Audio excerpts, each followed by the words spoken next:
mofinaina isan'andro atolotry ny mpitandrina rakotina valina maoly.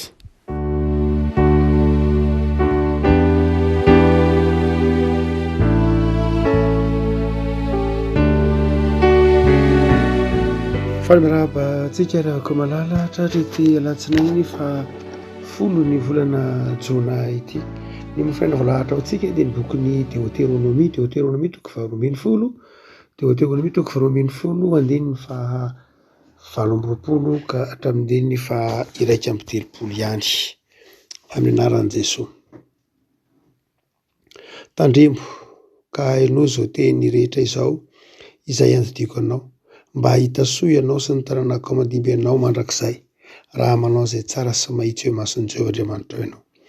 Rehefa haringan'i Jehovah Andriamanitra eo anoloanao ny firenena samihafa izay alehanao ho resenao ary andresy azy ianao ka honina ao amin'ny taniny dia mitandrema. Fandrao voafandrika anaraka ny fanaony ianao rehefa voaringana eo anoloanao izy ary andrao mamotipototra ny amin'ny Andriamanina ianao ka manao hoe nanahoana ny nanompoany ireny firenena ireny ny Andriamaniny fa izao koa mba hanao toy izany. Aza manao izany amin'i Jehovah Andriamanitra fa fahavetavetana rehetra izay halan'i Jehovah no nataony tamin'ny Andriamaniny fa na ny zanany lahy sy ny zanany vavy aza dia nodorany tamin'ny afo ho an'ny Andriamaniny. Ray masonao manamasinana ny fahamarinana ny teninao no fahamarinana. Amen. Raha toa ka mijery amin'ny solomasony ataontsika hoe fandrosoana na tondrotsika eo fandrosoana amin'ny vanim-potoana ankehitriny tsika dia sarotra amintsika nanaiky izany boky Deutéronomie izany. Amin'ny fandrosoana izay hiainantsika ankehitriny dia ny hoe hajaina ny olona sy ny finoany, hajaina ny olona sy ny fivavahany, zon'ny olona ny mivavaka malalaka amin'izay tiany atao, zon'ny olona ny mivavaka amin'izay Andriamanitra tiany arahany. Noho izany dia tsy manana zo hikasy tanana olona na hanamelika olona na hamono olona na handringan'olona noho ny finoana arak'izany. Noho izany dia sarotra amintsika ankehitriny ny hanaraka an'izany hoe natao hoe sarotra amintsika ankehitriny izany hatakatra ny hoe nahoana moa izany nasain'Andriamanitra ho vonoina fotsiny izao ny firenena fa sady efa alainao ve ny taniny mbola vonoinao koa izy noho ny finoany. Raha ohatra ka jerentsika amin'ny solomaso ny ankehitriny dia sarotra amintsika ny mahatakatra itony boky ny Deutéronomie itony. Fa matoa Andriamanitra nandrara ny zanak'Israely dia misy lafiny zavatra manokana tiany hitezana. Ny tokony hadonoina aloha dia any amin'ny bokin'ny Deutéronomie tsika eto no miresaka, izany hoe mbola vao manomboka mihitsy mitaiza ny firenen'Andriamanitra, vao nivoaka ny tany Egipta, vao nivoaka ny tafita ny ranomasina mena any anefitra dia mbola vao manomboka ny abidimy mihitsy ny fianarana ny fianarahana an'Andriamanitra ny tompo eto. Izany hoe tena mbola manomboka ny abidi-pampianaran'ny finoana. Mbola hampahafantarina aloha izany tahaka ny ankizy vao miana mandeha. Ny hoe rehefa manao tantà dia misy izao tantanana dia tahaka izany koa tena mbola ny tantanana mihitsy ny zanak'Israely eto mbola vao haletika ao aminy atao hoe tsara. Lay valeur mbola vao haletika ao aminy mihitsy ilay hoe inona ny zavatra tena mahasarotiny an'Andriamanitra. Inona ny tena zavatra mahasarotiny an'Andriamanitra. Dia vao nanomboka izany eto. Mbola tsy tahaka ny aty amin'ny testamenta vaovao hoe efa nanana discernement na efa nanana toe-tsaina mahay manavaka tsara. Fa mbola tsy nanana an'izany fa vao manomboka dia arak'izany vao manomboka izany dia tian'ny tompo hakahala ny ratsy. Zay ny dikany io. Aza mifanerasera amin'ny ratsy, aza mifankatia amin'ny ratsy. Zay no asehon'ilay boky ny Deutéronomie. Ohatra ka mijery lafiny zavatra roa na telo isika mikasika ny hoe nahoana Andriamanitra mamaly ny fanontaniana amin'ity andininy ity zany tsika. Hoe nahoana kay Andriamanitra dia tsy hoe namela ny zanak'Israely handripaka fotsiny fahavalony fa nibaiko sy naniraka azy mihitsy hoe ari-pao izy. Ny voalohany indrindra dia amin'ilay tontolo tamin'izany fotoana izany. Tamin'izany fotoana izany dia ny fahareseny ny kolotsaina tamin'izany mihitsy izany dia rehefa mandresy ny firenena anankiray dia mandresy ny andriamaniny. resy ny firenena anankiray de resy ny andriamaniny. Zany hoe ny faharesen'lay firenena de midika faharesen'Andriamanitra zay ivavahany. Ny fandresen'lay Andriamanitra de midika fandresen'lay firenena. Arak'izany dia resy ary. Zany resy eto hoy zany hoe tompona hoe dia handresy azy ianao ka onona amin'ny taniny. Dia rehefa resy lay firenena de resena koa ny andriamaniny. Ary rehefa resy ny andriamaniny, ravana ny tempolo tsampiny, noho zany dia ravana koa izay rehetra mivavaka aminy. Kolotsaina tam'izany fotoana zany zany io. Ary dia ny zanak'Israela de nataon'ny olona zany tamin'ny vanim-potoana resy, tsaroantsika tsara rehefa resy ny zanak'Israely tamin'ny ady de nataon'ny olona zany. No zany de ny tian'ny tompo ho ao an-tsaintsika raha toa ka mamaky itony Deutéronomie itony de tsy ny hoe amerina zany ao anatin'ny tantara akory, fa ny ahatakaratsika fa tsy akasitrahan'Andriamanitra ny fanompoan-tsampy. Andriamanitra raha misy fahotana zay, marina fa tsisy ambaratonga akory ny fahotana. Marina loatra hoe tsisy ambaratonga fa rehefa ota de ota. Tsy misy any mangalatra tsy maninona raha atao aza fa ny mamono olona kosa tena mba tsy mety. Na hoe ny mitsangajanga tena tsy azo atao fa ny tsiritra zavatr'olona kosa ve mo inona ny maharatsy an'izany. Raha tonga jerena amin'ny lafin'ny ara-tsoatra masina dia tsy misy mahasamihafa loatra azy. Rehefa eloka de eloka, zay mazava. Saingy eo amin'ny lafiny fiarahamonina isika, rehefa mipanjina ny fiarahamonina isika, rehefa mifanatrika amin'ny olona samy olona dia toy ny misy ambaratonga ihany, toy ny misy lafin-javatra zay ataontsika hoe atara-tohatra ihany. Ary dia amin'ity zay tena hitatsika verimberin'ny tompo mihitsy de ny hoe ny fanompoan-tsampy de ratsy eo imasony. Tsy akasitrahan'Andriamanitra ny fanompoan-tsampy. Satria ny fanompoan-tsampy dia midika fivadihana amin'Andriamanitra, tsy fivadihana amin'ny olona ihany, fa fivadihana amin'Andriamanitra mihitsy. Fivadihana amin'Andriamanitra amin'ny lafiny hoe manaisotra lay fahatokitsika an'Andriamanitra isika ka mamindry zany amin'ny zavatra izay nataon'ny tanantsika na nataon'ny zavaboary. Isan'ny eloka zay tsy tian'Andriamanitra indrindra, ny eloka moa tsy tian'Andriamanitra avokoa, fa tena miteraka famaizana mafy mihitsy ny fanompoan-tsampy. Satria sady manao tsinitsinina an'Andriamanitra, manao tsinitsinina ny zavaboarin'Andriamanitra, manao tsinitsinina ny olombelona. De tsy akasitrahan'Andriamanitra mihitsy ny fanompoan-tsampy. Tsy hoe misy eloka akasitrahan'Andriamanitra sanatria fa ny fanompoan-tsampy dia lola arana mihitsy. Hitantsika any amin'ny vao manompoka ny didy folo de aza manan'Andriamanitra hafa fa izao ihany. Sary-piaro Andriamanitra. Fa ny faharoa zay aseho an'ity andininy ity, hoe inona moa zany koa no nahatonga n'Andriamanitra nandripaka de ny hoe tsy tian'Andriamanitra ny fanompoan-tsampy. Ary ny fanompoan-tsampy dia mora mifindra mihitsy. Mora mifindra ny fanompoan-tsampy. Ary zay nahatonga ny tompo nanafatra ny hoe io ainge raha vao miara-monina amin'ireo olona ireo nareo de tsy maintsy hianatra ny fanaony. Hianatra ny fanaony mahatonga zany satria ny sampy de materialista, zay tsy tokony adonoina. Ny sampy ny fanompoan-tsampy ireo mpanompo sampy de materialista, izay mifanohitra amin'ny fivavahana kristianina.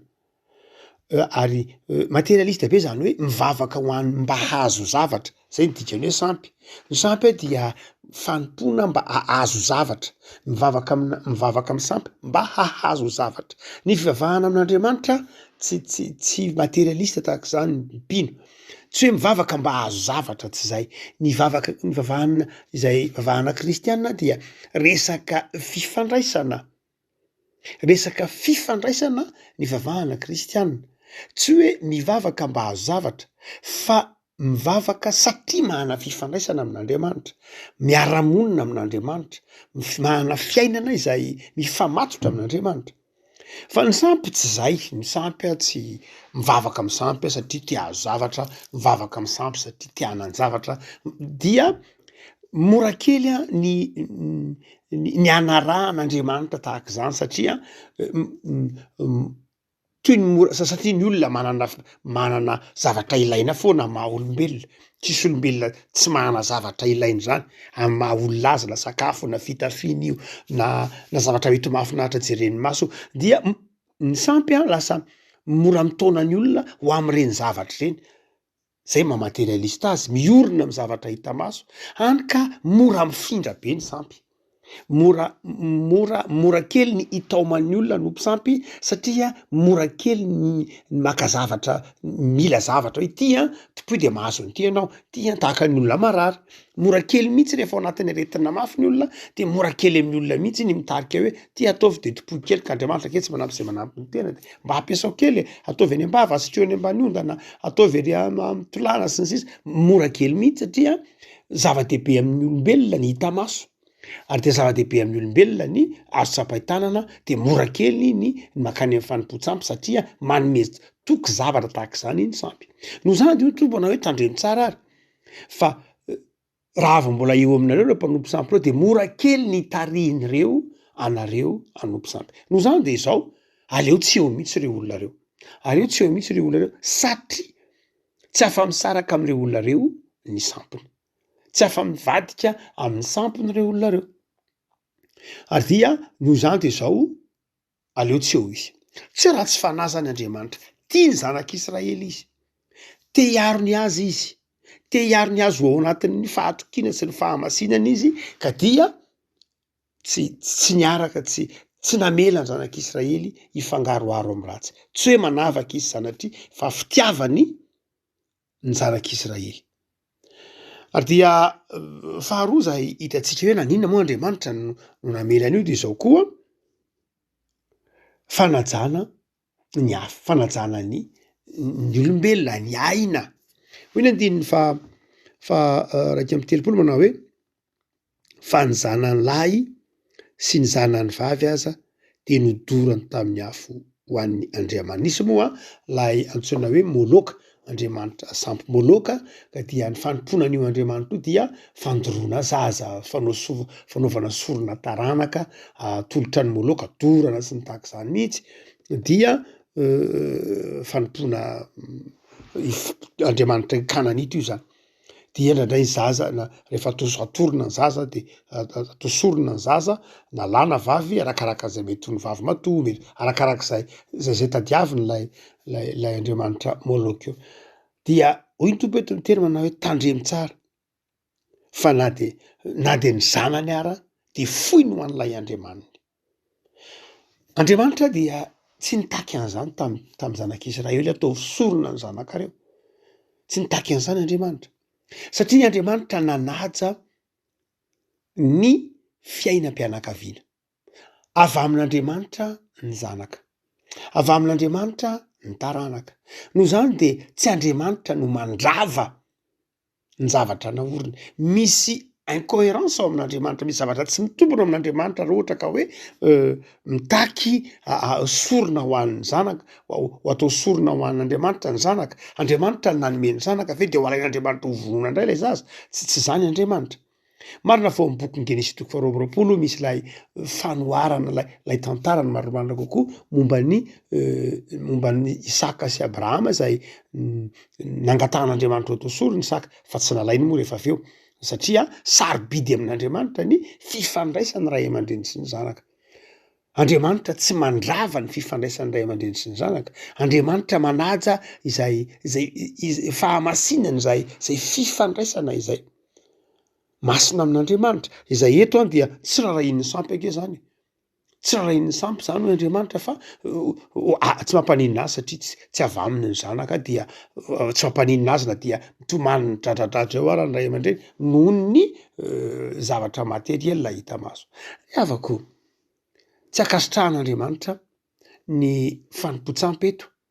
Tsy akasitrahan'Andriamanitra ny fiarahamonina tamin'ireto Kananita ireto zay nanafaran'ny tompo zanak'Israely hoe vonoy. Ny antony de izao satria satria tsy tia fiainam-pianakaviana, tsy tia mandrava ny mampisaraka ary ny sampy de zany mampisaraka. Ny sampy de mampiady, ny sampy de mampifaninana olona rehefa rehefa ny fiarahamonina no mahazo toera anatin'ny fiarahamonina ny materiel, ny materialisme, ny vola, ny zavatra hita maso dia mora kely mihitsy ny misaraka, mampisaraka zany, ny vola mampisaraka, ny voninahitra, ny arena, raha vao fiarahamonina miivo am'zany de mora misarabazana, mora misarabazana satria manjary tonga ho azy ny fifaninanana, de efa tonga ho azy ny fifaninanana rehefa mitatra tsikelikely de tonga ho azy ny fialonana, rehefa mitatra tsikelikely le fialonana de tonga ho azy ny fifankahalana, ary rehefa mitatra tsikelikely ny fifankahalana de tonga ho azy ny fifanandrinana. Ary dia zay mahatonga ny tompo eto tsy rakasitraka mihitsy ny toetsain'ny mpanompo sampy satria ny teny aringano an'izy fa mpianatra anareo io de manjary lasa mpifaninana nareo, lasa miova lay valeur, miova lay sotoavina izay tia ny tompo iaina ny zanak'Israely, de ny sotoavin'ny fihavanana, ny sotoavin'ny fifampitsimbinana, ny sotoavin'ny fifanampiana, zany ny sotoavina tiany tompo ny aina ny zanak'Israely, fa tsy sotoavina manompo vola, sotoavina manompo arena, sotoavina manompo zavatra hita maso ka de izao tsy mampaninona na inona na inona rava na de hoe ny zanaka aza atolotra hosorona de tsy maninona zany amin'ny afo moloka rehefa ohatra ka azo le zavatra tiana ho hita fotsiny. Afaka malala hoy ny tompo eto manao hoe aringano izy fa tsy mety mampiana-dratsy anareo.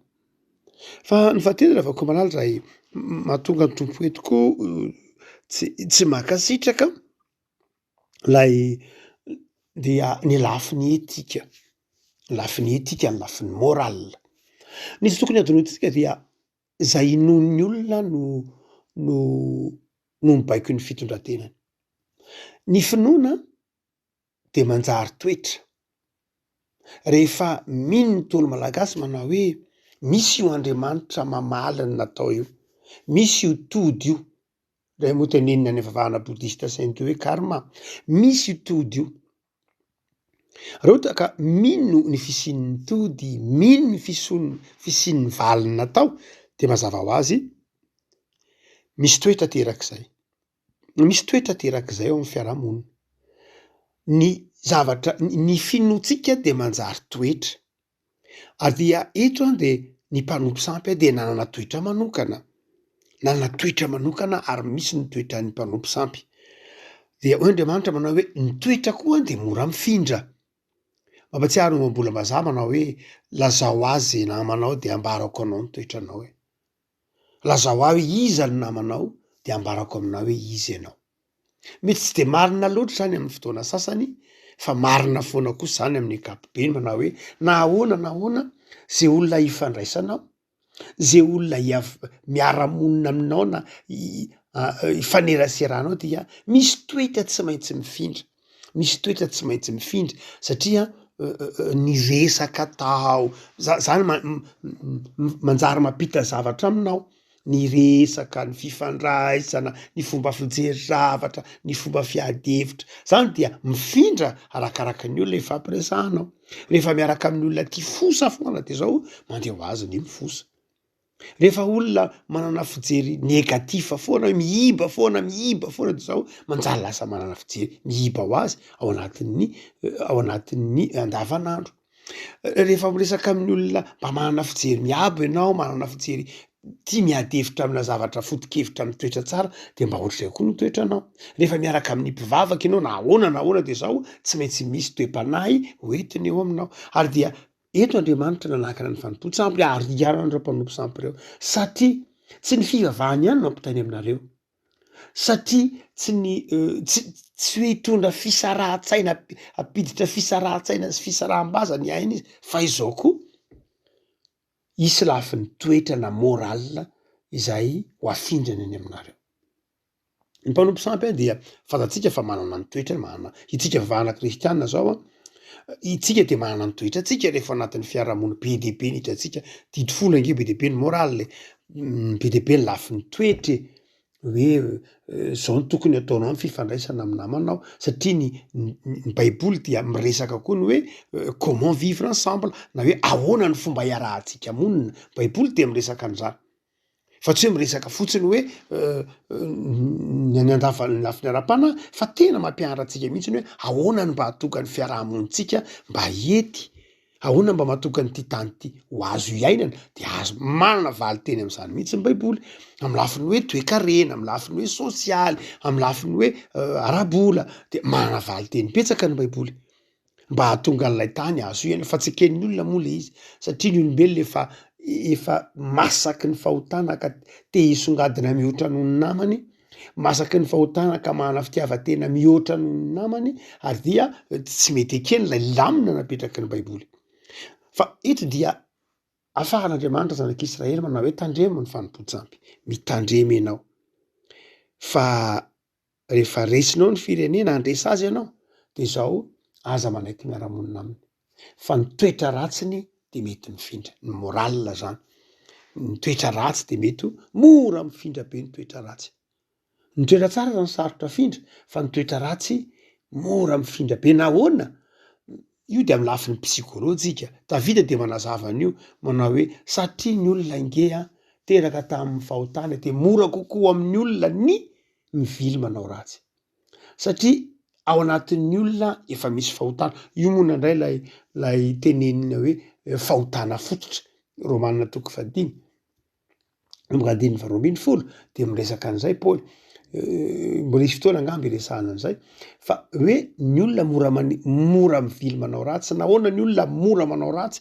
de Davida mamaly azy Thomas d'Aquin koa de maky efa nanazava an'io lava be ao anatin'ny bokiny am'le hoe somme théologique ny hoe ny olona dia mora manota satria efa ao anatin'ny olona ny ota ka raha ohatra ka tsy ao anatin'ny olona ny fanan'Andriamanitra tsy ao anatin'ny olona Jesoa mandrava zay toetra mora manoto zay de tsy afaka mora manao tsara izy afako inona no afatra lafin'ny ara-panahy mahay zary ianao mifidy ny olona ifaneraseranao zay ny dikan'io mifanerasera amin'ny tsara mifanerasera amin'ny mahay izy mifidy namana rehefa anaty fiangonana de mahay izy mifidy ny asa zay mety ho tandrify ivelarana any toeram-piasana mahay izy mifidy namana rehefa koa malala zava-dehibe ara ny fiarahamonina iainantsika itsika no fahazavana zao tontolo zao isika no mitondra ny mazava fa tsy ny hafa no mitondra mazava eo amintsika tsy izao tontolo zao no tokony hampianatra atsika fa itsika no tokony hampianatra zao tontolo zao dia mahay zara mifanerasera mpitondra fahazavana fifaliana amin'ny manodidina anao fa ny faharoa dia zava-dehibe entinao anao de zao Andriamanitra ao de Andriamanitra saro-piaro dia matahorana Andriamanitra ajao Andriamanitra ary tiavo Andriamanitra fa Andriamanitra de Andriamanitra saro-piaro tsy mahazaka ampirafesina amin'ny Andriamanitra hafa Andriamanitra ivavaka isika tompo ao misaotra anao zay noho ny amin'ny ty herinandro vao manomboka omenao anay ty hanafaranao anay hitandremanay ny amin'ny fitondrantenanay ny fifaneraseranay amin'ny mpiarabelona aminay mba izahay no mitarika ny hafa ao aminao fa tsy ny hafa no mitarika anay hiala aminao sanatry ty herinandro vao ty de mametraka ny fiainanay eo ampelantananao zahay